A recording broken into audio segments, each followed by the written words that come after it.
टक्कर गेम पाकिस्तान के किस शहर में सबसे पहले आए? टक्कर गेम पाकिस्तान के शहर लाहौर में सबसे पहले आया था। लाहौर में इस खेल को मकबूलियत हासिल हुई और फिर पूरे मुल्क में फैल गया। टक्कर गेम के नुकसानात।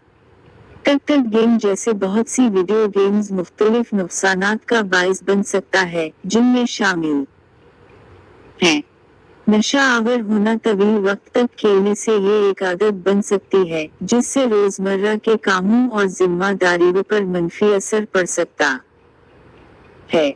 सेहत के मसाइल। ज्यादा देर तक बैठे रहने दो, आंखों पर दबाव और जिस्मानी सरगर्मी की कमी की वजह से जिस कमर दर्द, आंखों की तकलीफ जैसे दीगर मसाइल